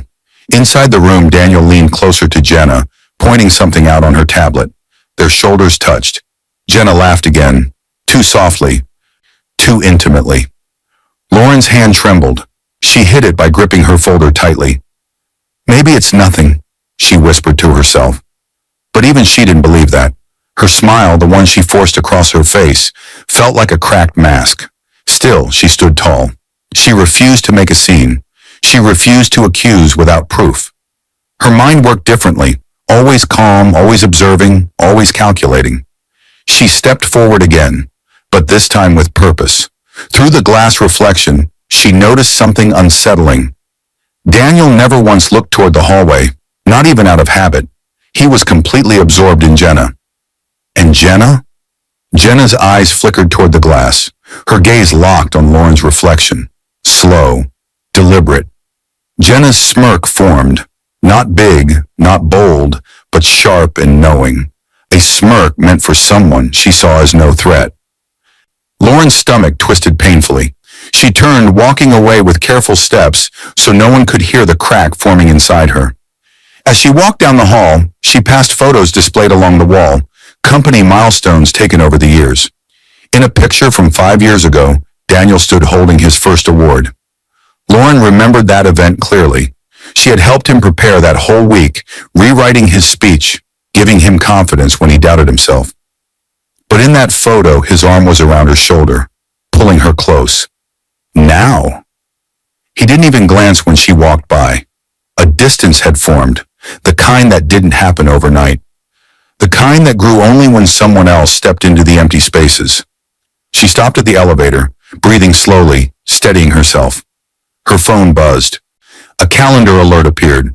Leadership announcement. Tomorrow morning, all staff. Her eyes narrowed. Leadership announcement? No one had told her about it. She should have helped prepare numbers, slides, at least forecasts. Instead, she was finding out through a generic calendar invite sent by the CEO's assistant. She tapped the elevator button. The doors opened with a soft ding. Just before she entered, a voice echoed from behind. "Mrs. Carter?" She turned. It was Jenna, standing at the end of the hall, lips curved slightly, eyes glinting with confidence that wasn't innocent. "Leaving so soon?" Jenna asked sweetly, but her tone carried something sharper beneath it. Lauren didn't answer, but Jenna's eyes flicked down the hallway toward Daniel's office, and then the smirk returned. Deeper, bolder, undeniable. That smirk wasn't for politeness. It was a message, a claim, a warning, a challenge. The elevator doors began to close. Jenna watched the reflection of Lauren disappear with a look that said, "You're too late." As the elevator descended, a quiet thought rose in Lauren's mind. If tomorrow brings leadership changes, I'm not the one he plans to lift. The email hit the company like a silent explosion. Lauren felt it before she even opened it. People in the hallway gasped, heads snapped toward screens, and the atmosphere shifted with sudden intensity. She heard someone whisper, "Oh my God," and another voice mutter, "You've got to be kidding." Her phone vibrated in her hand with the notification. Team realignment, effective immediately. The subject line alone made her stomach drop. Her thumb tapped it open, and the words punched the air from her lungs. Her job title, Director of Finance and Strategy, had been moved down the chart. Lower, placed beneath roles she used to manage. Meanwhile, Jenna Hayes, Senior Project Coordinator, Senior Operations Lead, a massive jump, a promotion given overnight and given publicly. Her mind spun. This was big, public, humiliating. A reorganization of the entire team structure, and somehow, without warning, her role had been quietly buried inside it. She knew company policy. Major changes to leadership roles were supposed to be discussed one-on-one before public announcements. HR should have called her the day before. No one had, which meant Daniel had pushed this through quickly, likely at the last minute, using his CEO authority and pressuring HR and the board to sign off. She stood still in the hallway as people pretended not to look at her. The intensity around her grew tighter, sharper. Someone quickly closed their laptop when they made eye contact with her. Someone else walked faster in the opposite direction. The silence that followed her was heavy with pity. It was a betrayal announced to the entire company. She took a deep breath and forced her feet to move. She needed answers, not rumors, not assumptions. Answers from the one person who owed her respect, her husband. She walked through the glass corridor toward his office. Every step felt heavier than the last. Inside, Daniel sat behind his desk, typing something with an expression that was far too calm for the chaos outside. He didn't look up when she walked in. "Daniel," she said softly, closing the door behind her. He glanced up only after finishing his sentence. His tone stayed casual, almost cold. "Oh, Lauren, what's going on?" Her voice stayed steady. "The email. My title was changed." He leaned back in his chair as if this were a small detail, as if he hadn't shattered her dignity in front of hundreds of employees. "Yes," he said lightly. "It's part of the realignment plan. I talked about it with the board and HR." She blinked. "But you never discussed it with me." His jaw tightened and he shrugged. "It wasn't necessary. This is business." Her voice trembled before she steadied it. "A demotion? Without warning?" "It's not a demotion," he said quickly, too quickly. "It's repositioning. We need visible, energetic leaders at the front. You're better suited for support roles. Back-end work. You're not leadership material." Those words cut deeper than shouting ever could. She stepped closer. "Daniel, I've been part of this company from the start. You know He lifted a hand to silence her. "Let's not make this emotional," he said. Her heart cracked silently. Not emotional? Her entire life had been tied to this company. Her early investments helped build it. Her nights, her sacrifices, her loyalty, they helped shape it. And he dismissed her like a burden. She swallowed the pain slowly, forcing herself not to break. Lauren studied his face, searching for the man he used to be. She found nothing but impatience. "Why Jenna?" she asked. Her voice didn't rise, it didn't shake. It was just a question. His eyes flickered. Guilt, annoyance, something darker. "She's sharp," he said. "Young, fast, ambitious. She works harder than most people here. She's a good fit for leadership." Lauren's chest tightened. He had never once praised her this way, not even when she carried him through his first presentations, not even when she invested in his dream. She breathed in quietly. "Daniel, if there's something you need to tell me—" "There's nothing," he cut in. He closed his laptop with a sharp snap, signaling the end of the conversation. "I have another meeting," he said. "We'll talk later." He brushed past her, leaving her alone in his office, surrounded by the cold echo of his words.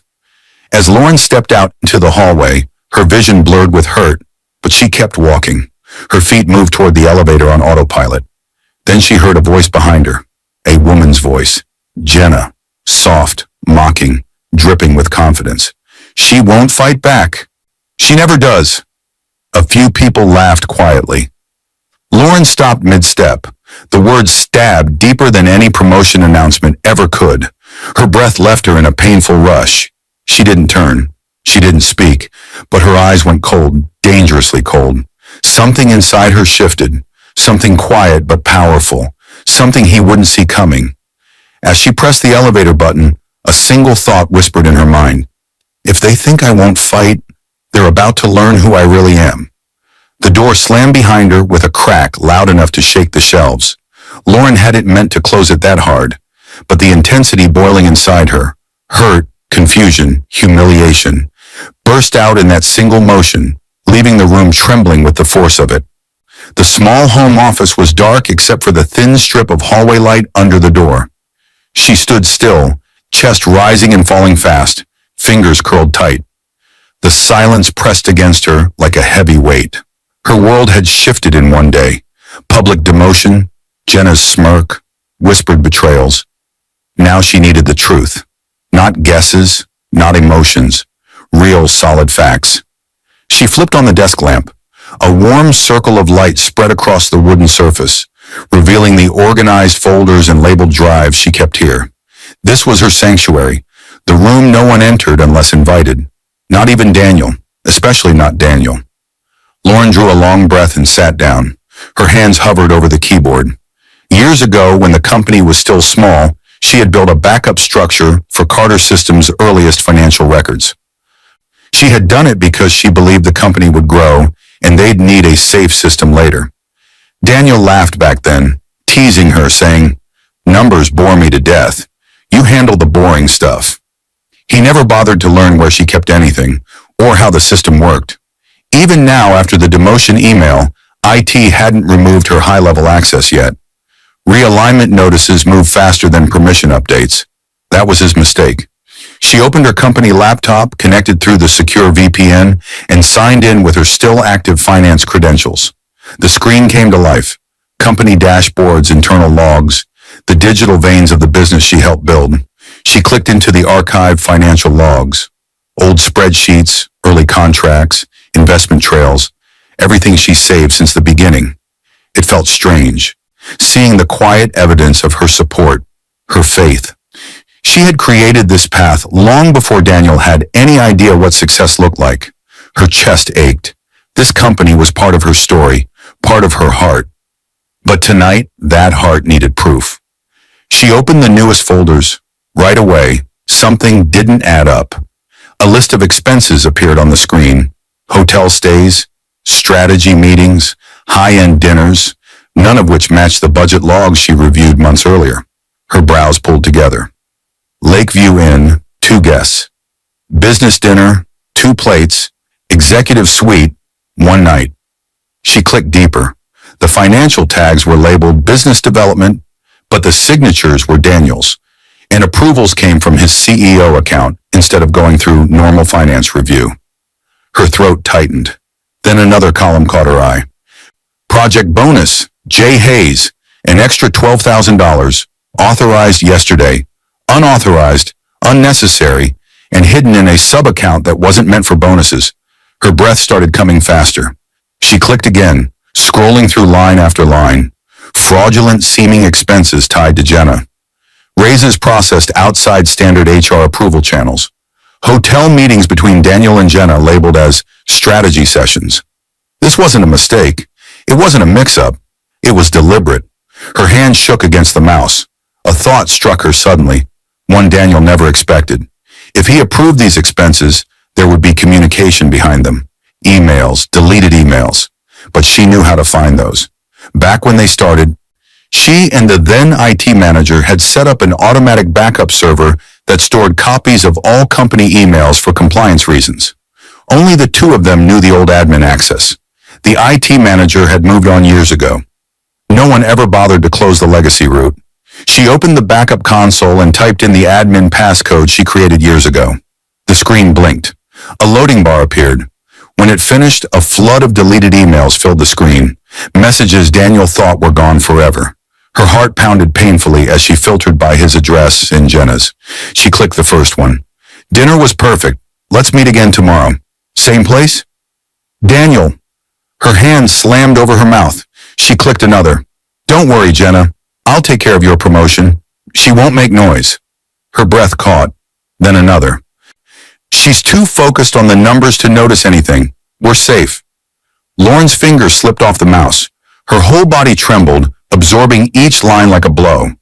The betrayal was no longer suspicion. It was real, documented, cold. She kept scrolling and saw a different kind of email. One not to Jenna, but from an outside law firm. The subject line made her freeze. Re-emergency board session, allegations and shareholder review. Her eyes widened.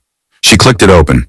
The message mentioned serious concerns about executive conduct, financial irregularities, and a planned emergency board meeting later that week. It also referenced a controlling shareholder connected to LRC Holdings and the need to confirm beneficial ownership. Her name, hidden behind those 3 letters. She inhaled so suddenly she almost choked. The VPN timed out with a warning pop-up, forcing her to log back in. The email window vanished from the screen, but it didn't matter. She had seen enough. The board was already moving.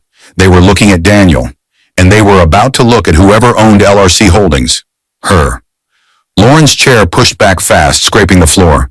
She whispered, voice shaking, "What have you done, Daniel?" And then more quietly as the pieces clicked together, "What have I allowed you to do with what I built?"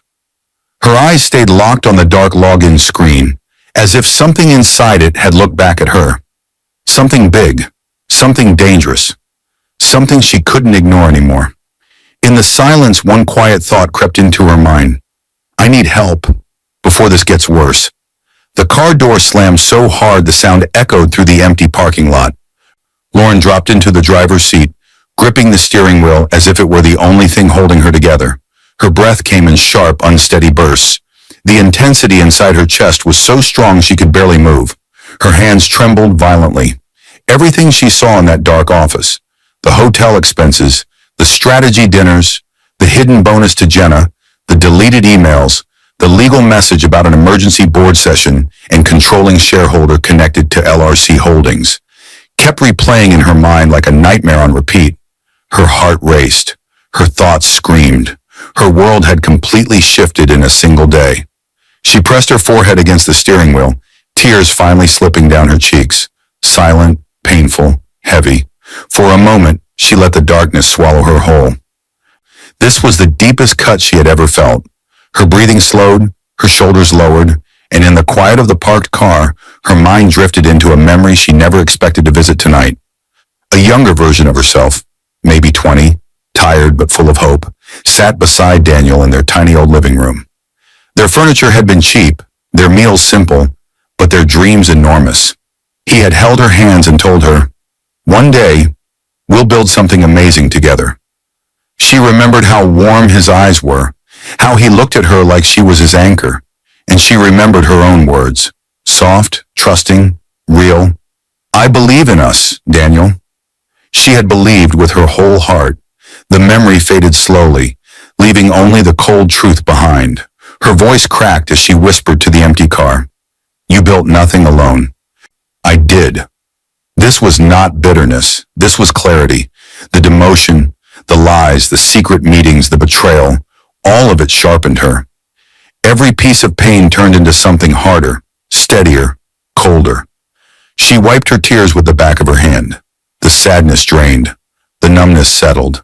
And from that numbness, something new rose. Strength. Quiet, controlled, dangerous strength. Lauren unlocked her phone with steady fingers. She opened her contacts and scrolled to a name she rarely used but always trusted. Michael Reeves, attorney at law, a longtime family friend, older, experienced, and one of the first people to tell her she had a brilliant head for numbers. She pressed call. The phone rang twice. "Lauren?" Michael's voice came through, calm and warm. "It's late. Are you all right?" Her voice was soft but steady. "No. I need your help." She didn't ramble. She didn't cry. She told him everything, not with emotion, not with panic, but with cold, organized details. The company logs, the hotel and dinner charges, the hidden bonus, the deleted emails she recovered, the legal email about an emergency board meeting and executive misconduct, her hidden majority stake through LRC Holdings. By the end, Michael's tone had changed completely. He was quiet for a moment, then said, "Lauren, listen carefully. There's something you need to know. The board has already scheduled an emergency meeting for Friday." She sat upright, breath catching. "What? Why?" "I can't share everything over the phone," he replied carefully. "But some of what you just described, they already suspect. There have been complaints and whispers for a while. The board hired outside counsel." "That's the firm you saw in that email?" Her heart pounded. "And LRC Holdings?" Michael exhaled slowly. "They've started digging into the cap table. They're starting to realize that LRC isn't just a random investor.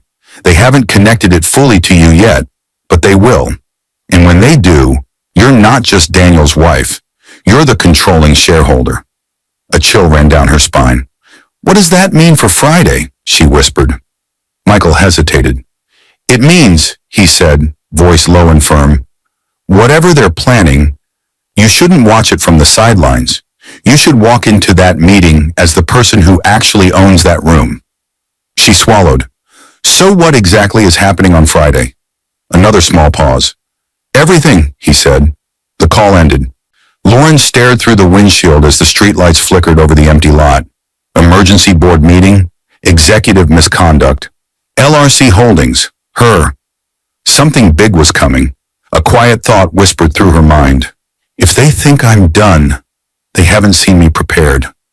The room filled with the sharp sound of paper slamming onto the table. Not one paper, dozens. Lauren dropped them with purpose. her expression fierce, her breath steady. The intensity of the moment pulsed through the air like electricity. Her small home office, usually quiet and gentle, had become a war room. Screens glowed, documents sprawled, evidence piled higher and higher. Tonight she wasn't breaking. She was building. This was no longer shock or heartbreak. This was preparation. Her heartbeat steadied as she scanned the papers. Every piece meant something. Every detail connected to a bigger picture she now understood clearly, and she wasn't doing this alone. Lauren sat down quietly, breathing slowly as the earlier chaos settled into focus. The last few days had ripped her apart, but this night felt different. She felt stronger, sharper, like someone rediscovering a part of herself she had forgotten. A part that planned, a part that protected, a part that built. Michael had been clear on their last call. Don't show up to that board meeting with feelings. Show up with facts, documents, timelines, witnesses. Let the numbers speak for you. So she had made a list. Evidence she needed. People she could trust. She reached for her notebook, the same one she used years ago when she tracked her early investments. She flipped through pages filled with financial calculations and scribbled dreams, proof of how long she'd been preparing for a life she thought would be shared. Now those skills were the very tools she needed to uncover everything. Her phone buzzed. A message from Maria Lopez, an HR specialist who had joined the company 3 years earlier. Lauren helped Maria when she was struggling financially, quietly paying part of her certification fees. Maria never forgot. I'm outside. I brought what you asked for. Lauren's chest tightened, not from fear but gratitude. She opened her door. Maria walked in, nervous but determined.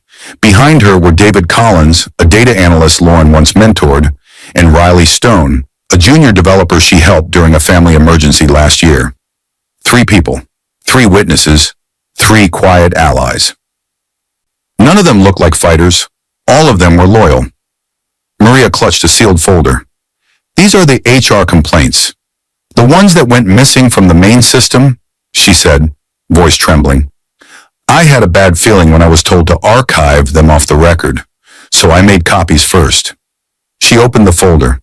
Inside were printed complaints about late meetings, inappropriate comments, uncomfortable closeness, Daniel and Jenna's names appearing more than once.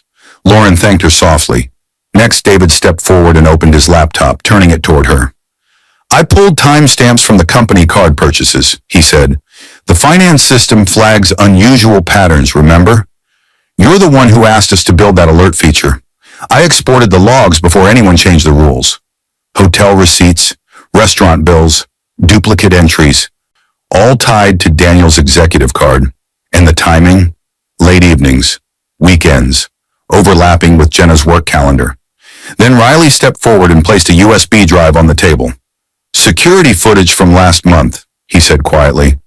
Our team had to test the new badge system, so we had temporary access to camera archives. I made a copy before IT wiped the older recordings. Lauren blinked. Why would you do that? Riley swallowed hard. Because I saw you walk out alone more than once, and I saw them stay. Her throat tightened. Thank you. They could all lose their jobs for this, but they still came, because she had once helped them when no one else did. As they left one by one, the room turned into a battlefield of proof.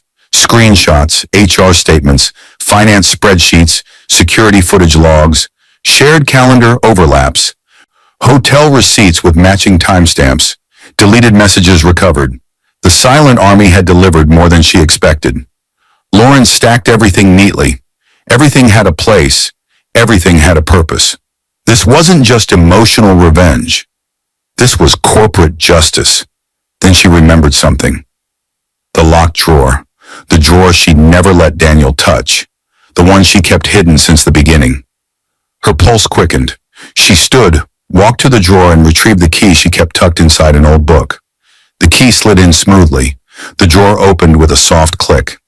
Inside lay the documents that changed everything. Her original investment contracts, early purchase agreements, stock ownership statements, proof of her financial backing before Daniel ever built his name. On top of the stack, ownership summary, Lauren Carter via LRC Holdings, 52% majority shareholder. Her breath caught. This wasn't just evidence. This was power. The kind he never knew she had. The kind he never bothered to ask about. The kind that could end him. Lauren slid the documents into her bag carefully, almost ceremonially. As the zipper closed, her hand tightened into a fist. Her eyes burned, not with tears but with cold determination. This was no longer a battle. This was an ending. A quiet whisper formed in her mind. Let's see how he smiles at the board meeting now. The boardroom erupted before a single word was spoken. Chairs scraped back sharply. Papers rustled. Voices clashed loudly in rushed whispers. The energy was tense enough to feel against the skin. No one sat comfortably. No one smiled naturally. It was as if the air itself had been shaken awake. At the far wall, a large screen displayed the agenda. Emergency board meeting. Executive conduct and governance review. The door flew open. Daniel Carter walked in with confidence that bordered on arrogance. Shoulders high and chin lifted. He wore the same smile he used to win investors. Polished, charming, rehearsed. But tonight it looked sharper, colder. Beside him was Jenna Hayes, walking half a step behind instead of beside him, as if unsure of her place. She wore a fitted blazer, heels that clicked too loudly, and confidence she had not fully earned. Her eyes darted around the room, scanning faces with a small, guarded expression. The board members stiffened at the sight.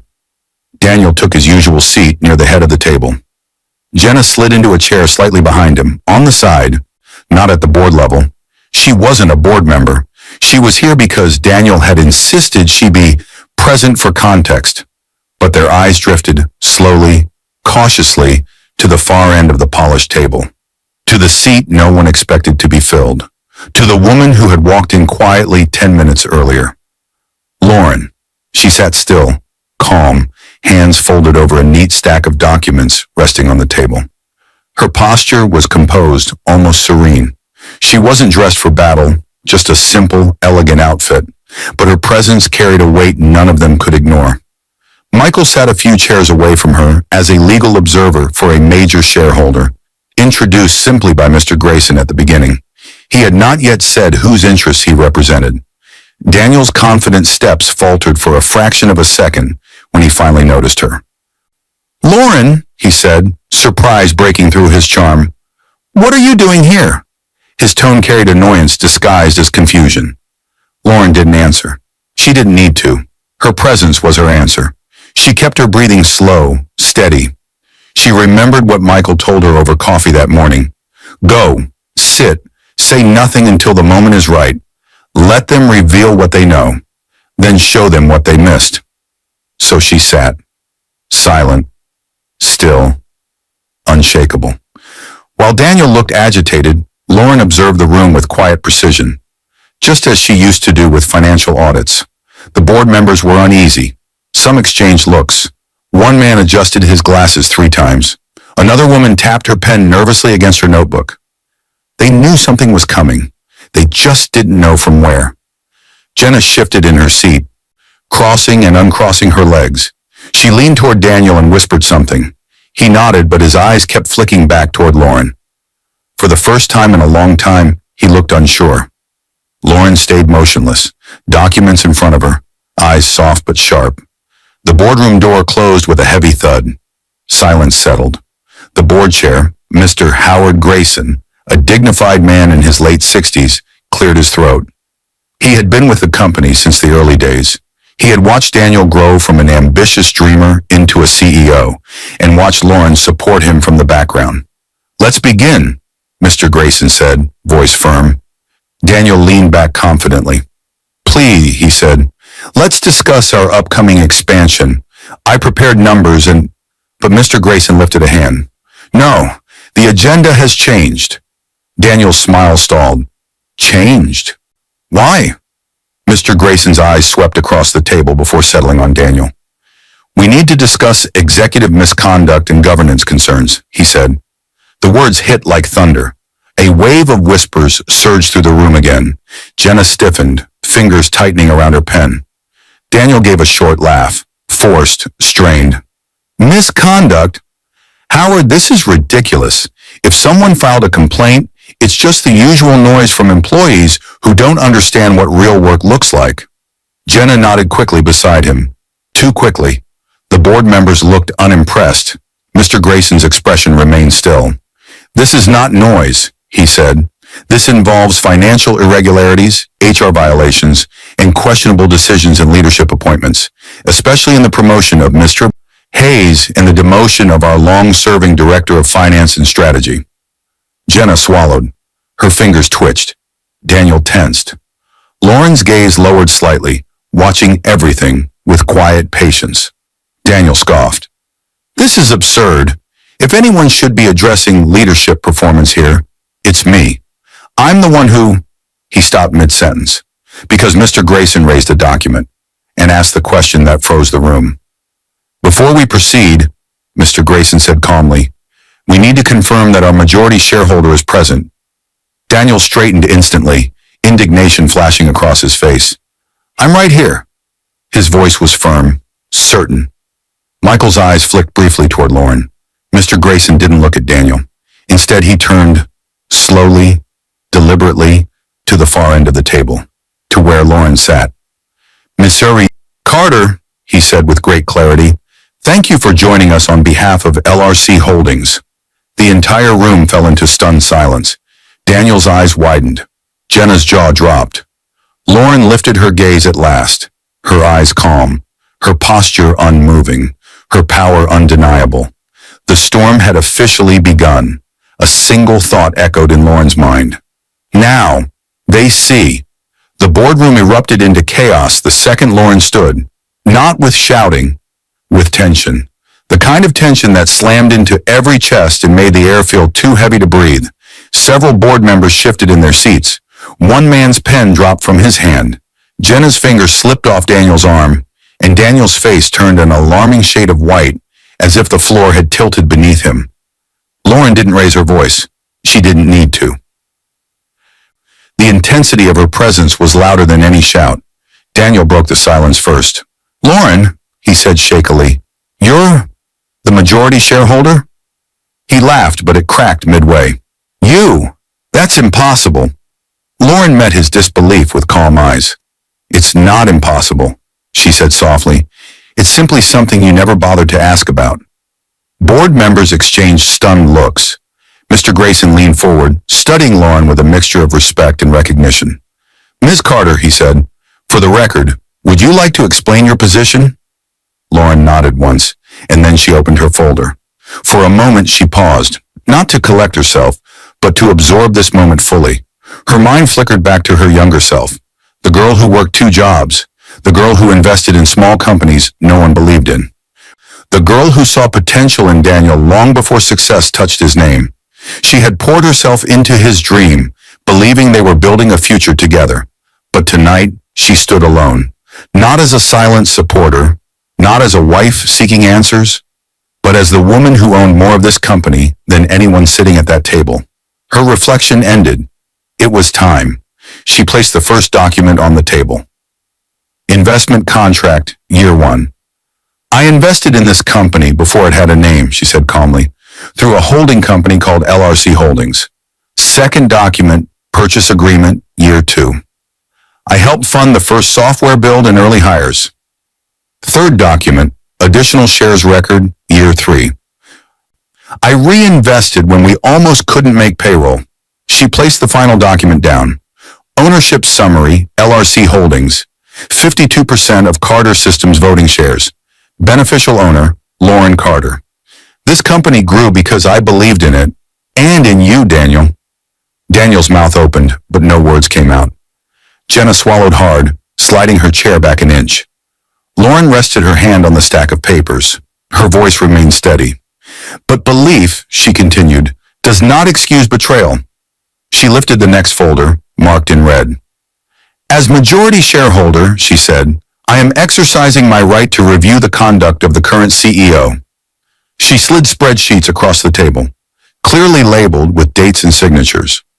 Hotel stays labeled as client meetings with no clients present. Dinners for 2 labeled as strategy sessions. Luxury charges hidden in development budgets. Board members leaned closer, eyes widening. Here are the approvals, she said, tapping the column. Signed under Daniel's executive account, not reviewed by finance, bypassing the controls I put in place when I still held the director of finance role. She opened another folder and spread out printed screenshots. Deleted emails between Daniel and Ms. Hayes, retrieved from our compliance backup. Gasp broke around the room. Daniel lunged forward. Lauren, this isn't what it looks. She raised a hand gently. He froze mid-sentence. Please don't insult my intelligence, she said. Her tone held more power than yelling ever could. She read aloud. Dinner was perfect. Let's meet again tomorrow. Same place? From Daniel to Jenna.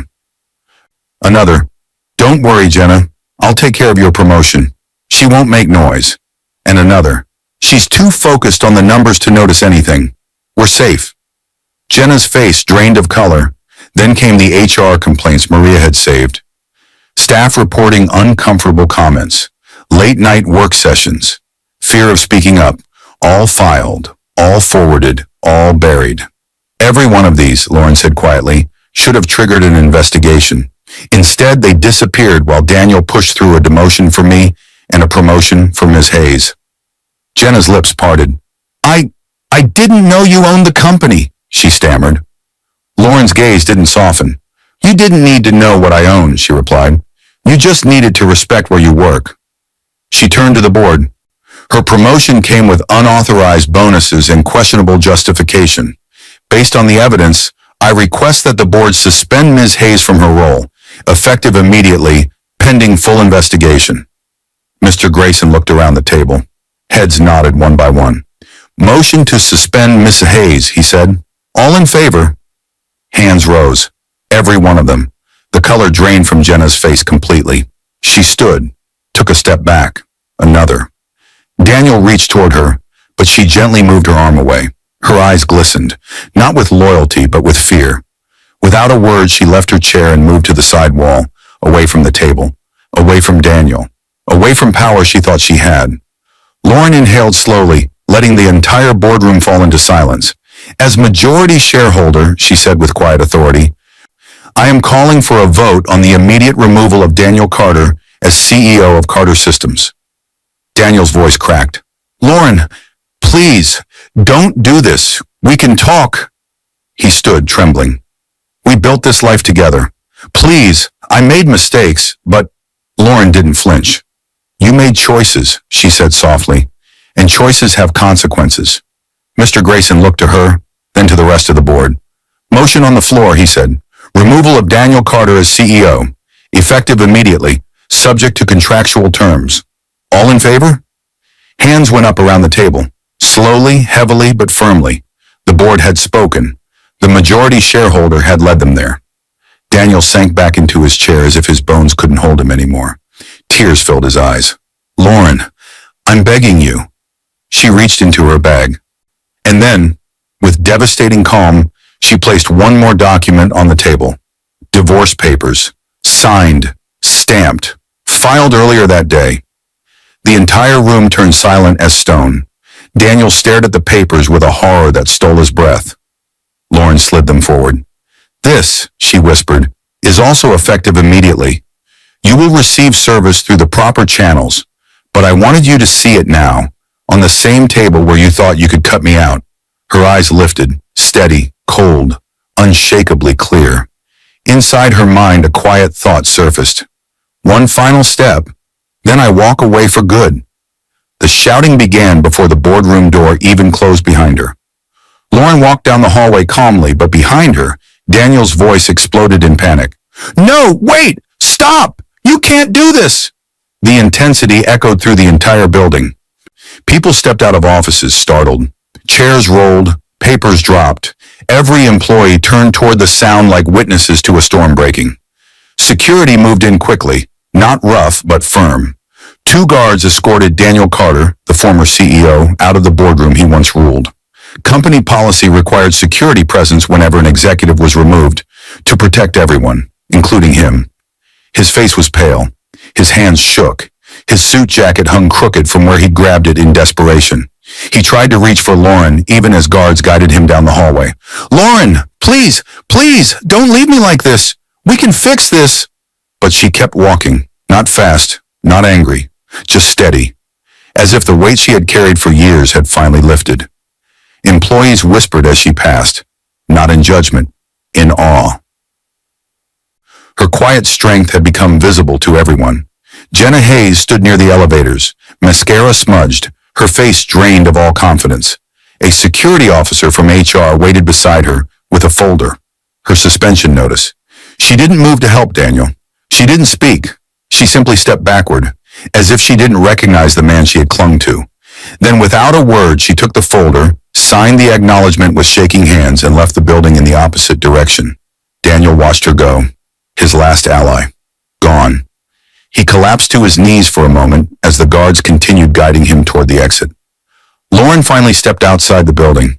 The sunlight hit her hair, warm and soft, bending across her face like a quiet blessing. She stopped at the top of the steps, herself framed by the glass doors behind her, the same doors she had entered years ago with hope and love. Her eyes softened as memories rose uninvited. A younger Lauren, tired, hopeful, determined, counting the last dollars she had saved to invest in Daniel's early concept. A tiny apartment, an old laptop with a cracked hinge. Nights where she whispered to herself, "Keep going. It will be worth it." She saw the girl who studied under flickering lamps, who believed in growth, who dreamed quietly. She saw the girl who thought love and business could grow side by side, and she saw the path that led her here, stronger, wiser, whole. The flashback faded gently. Present Lauren stood straighter, shoulders relaxed. Her breathing was calm, even peaceful. A small smile touched her lips, her voice soft like a thought carried on the wind. Whispered, "Sometimes silence isn't weakness. Sometimes it's preparation." Inside the building, through the glass walls, she saw Daniel one last time. Security walked him toward the exit. His steps were heavy, defeated. His shirt was wrinkled. His hair was messy. The confident CEO was gone. All that remained was a man who had destroyed his own world by taking her for granted. He looked at her through the glass, eyes full of panic, regret, desperation. But she didn't move toward him. Not anymore. This was not her burden. This was her freedom. She turned away from the glass as the guards led him out of the main doors. A black car pulled up to the curb, the one Michael had arranged to ensure she left safely and calmly. She stepped toward it, each step feeling lighter than the last. She didn't celebrate. She didn't smirk. She simply inhaled, long and steady. This was her closure. She opened the door, ready to enter the next chapter of her life, one where her strength would no longer be hidden behind anyone. She paused for a moment, looking back once at the building she helped build. Not with regret, not with sorrow, just acknowledgement. Then she took her seat inside the car. The door closed. She exhaled. For the first time in years, it sounded like relief. Her phone buzzed. A message from Michael, her lawyer. "Board resolution passed. You're now officially both majority shareholder and interim chair. Also, there's something else you should see." She stared at the words as the car pulled away from the building. Something else? What now? The camera would fade out before revealing the answer, leaving curiosity wide open for a future chapter. A quiet voice in her mind whispered, "The story isn't over yet." I hope you enjoyed watching it as much as I enjoyed creating it. Like, share, and comment on the lessons you've learned. Let me know where you're watching from in the comments below. See you in my next video.